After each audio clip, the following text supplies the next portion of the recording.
नमस्कार, आपण पाहत आहात रिपब्लिकन वार्ता सुपरफास्ट बातमीपत्र। चला तर जाणून घेऊया दिवसभरातील काही महत्त्वाच्या घडामोडी। विद्यार्थ्यांना ईव्हीएमद्वारे मतदानाचा प्रत्यक्ष अनुभव। साक्री तालुक्यातील नूतन मराठा विद्यालय आणि कनिष्ठ महाविद्यालय छडवेल कोडे येथे विद्यार्थ्यांना प्रत्यक्ष मतदानाचा अनुभव देण्यासाठी ईव्हीएम ॲपद्वारे निवडणूक प्रक्रिया राबवण्यात आली। आधार कार्ड नोंदणीपासून बॅलेट मिळवणे, मतदान आणि बीप आवाजापर्यंत सर्व टप्पे विद्यार्थ्यांनी अनुभवले। लोकशाहीविषयी जागरूकता वाढवणाऱ्या या उपक्रमाचे पालक, शिक्षक व मान्यवरांनी कौतुक केले। पाहुयात पुढील बातमी। आशिमा मित्तल यांनी जालना जिल्हाधिकाऱ्यांचा पदभार स्वीकारला। जालना जिल्ह्याच्या नव्या जिल्हाधिकारीपदी आशिमा मित्तल यांनी 1 ऑगस्ट रोजी पदभार स्वीकारलाय। मूळ जयपूरच्या असलेल्या मित्तल या IIT मुंबईतून बीटेक सुवर्ण पदक विजेत्या असून 2017 मध्ये IAS परीक्षेत देशात 12व्या स्थानी आल्या होत्या। यापूर्वी त्या नाशिक जिल्हा परिषदेच्या मुख्य कार्यकारी अधिकारी आणि पालघरमध्ये ITPDP प्रकल्प अधिकारी म्हणून कार्यरत होत्या। पाहुयात पुढील बातमी। वलांडीत अण्णाभाऊ साठे जयंतीनिमित्त प्रतिमा पूजन व ध्वजारोहण। देवणी तालुक्यातील वलांडी येथे साहित्यरत्न लोकशाहीर अण्णाभाऊ साठे यांच्या 105व्या जयंतीनिमित्त प्रतिमा पूजन आणि ध्वजारोहण कार्यक्रम झाला। ग्रामपंचायत, सामाजिक संघटना व मान्यवरांच्या उपस्थितीत मातंग समाजाच्या वतीने अण्णाभाऊ साठे सभागृहाची मागणी करण्यात आली। गावातील नागरिकांनी मोठ्या उत्साहात या कार्यक्रमात सहभाग नोंदवला। पाहुयात पुढील बातमी। गायरान जमिनीवर ताबा नोंदणीसाठी RPIचे निवेदन। पैठण तालुक्यातील कोळी, बोडखा आणि लिमगाव येथील शेतकऱ्यांनी 35 ते 40 वर्षांपासून वापरात असलेल्या गायरान जमिनीवर ताबा नोंद करण्याची मागणी केली आहे। RPI आठवले गटाच्या नेतृत्वाखाली तहसील कार्यालयात निवेदन देण्यात आले। शेतकऱ्यांनी या जमिनीवर लीज पट्टा मंजूर करून उदरनिर्वाहाचा मार्ग मोकळा करण्याची मागणी केली आहे। पाहुयात पुढील बातमी। पाटण रस्ता 1 महिन्यात उखडला, जनतेत संताप। केळापूर तालुक्यातील पाटणपुरी ते मुकुंदपण चंद्रपूर जोडणारा रस्ता 800 मीटर डांबरी रस्ता फक्त 1 महिन्यात उखडला आहे। निकृष्ट दर्जामुळे मोठे खड्डे पडले असून अपघातांचा धोका वाढला आहे।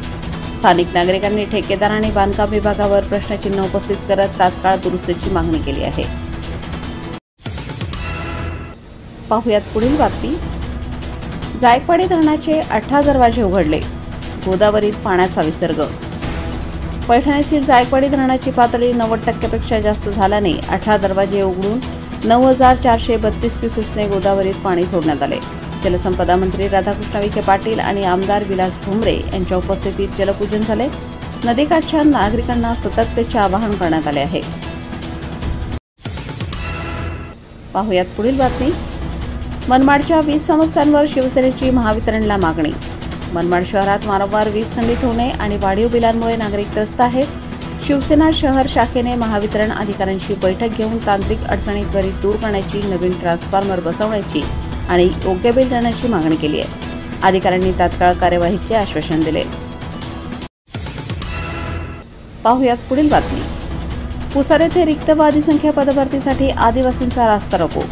पुसद येथे आदिवासी कृती समितीच्या नेतृत्वाखाली रिक्त व अधिसंख्य पदभरतीसाठी रास्ता रोको आंदोलन करण्यात आले। 12,520 अधिसंख्य पदे आणि 85,000 रिक्त पदे तात्काळ भरण्याची मागणी आंदोलनात करण्यात आली। शासनाने लवकरात लवकर सकारात्मक निर्णय घ्यावा असा इशाराही देण्यात आला। पाहुयात पुढील बातमी। नाशिकमध्ये मान्सून रॅली ऑफ 2025 रायडर्सचा थरार। 2 आणि 3 ऑगस्ट नाशिकला क्रेप काउंटी परिसरात मान्सून रॅली ऑफ नाशिक 2025 होणार आहे। देशभरातील नामांकित बाईक रायडर्स पावसाळ्यातील चिखलयुक्त ट्रॅकवर साहसी स्टंट्स सादर करतील। आयोजकांनी सुरक्षा व्यवस्था पूर्ण ठेवून प्रेक्षकांना थरारक अनुभव देण्याची तयारी केली आहे। पाहुयात पुढील बातमी। आदिवासी विकास मंत्र्यांचा अपमान, आमदार सोनवणे यांना माफीची मागणी। झरी जामणी येथे आदिवासी विकास परिषदेने तहसीलदारमार्फत निवेदन देऊन आमदार शरद सोनवणे यांनी मंत्री अशोक उईके यांच्याविषयी केलेल्या अवमानकारक वक्तव्याचा निषेध व्यक्त केला। आमदारांनी तात्काळ माफी मागावी आणि अॅट्रॉसिटी गुन्हा दाखल करावा अशी मागणी करण्यात आली आहे। तर या होत्या आजच्या काही ठळक घडामोडी। पुन्हा भेटूयात रिपब्लिकन वार्ता सुपरफास्ट बातमीपत्रात। तोपर्यंत आपण पाहत रहा रिपब्लिकन वार्ता news Maharashtra. Subscribe now and press the bell icon. Never miss an update.